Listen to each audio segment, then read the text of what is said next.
Hi guys, good morning. Happy Sunday. So today is a rest day.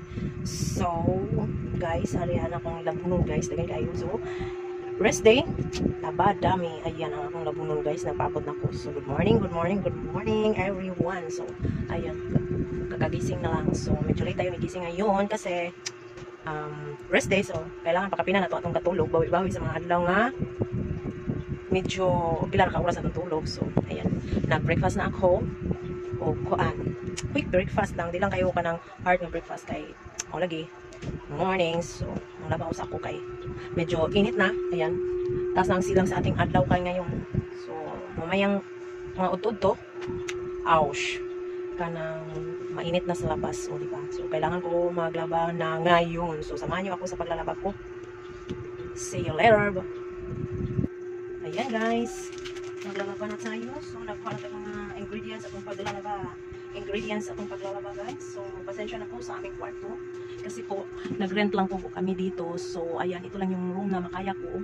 So medyo masikip-sikip kasi po kung nandun magrent naman tayo sa medyo malaki, mahal naman, hindi ko kaya. So ayan, ito lang muna ang aking room ngayon. So sa dami naming ayan, ito lang yung room. Dalawa itong ganito kalaki. So, ang binabayaran ko po is 4,000 plus o 4,001, mga something like that. Depende po sa paggamit ng aking kuryente.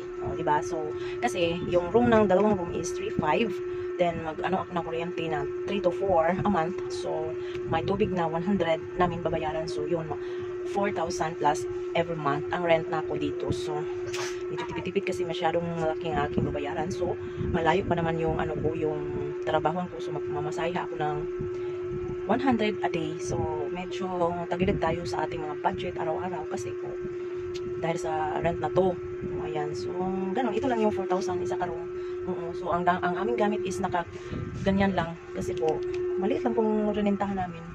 Kaming dalawa ng anak ko. So, ayun. See you later. Ayan guys, dito na tayo maglalaba. Ayan, ito yung labahan dito guys. Ayan, ang gamit na hinumulan guys. Ayan, ang gamit na hinumulan. Kasi po, pinapahimulan ay itong isang araw. Ito naman kahapon, pinapahimulan ko ng aking sinanak. Kasi, pag naglalaba ako, basta puti. Basta puti guys. Ayan, ipambabad ko sa para yung mga dumi-dumi is matatanggal. Diba?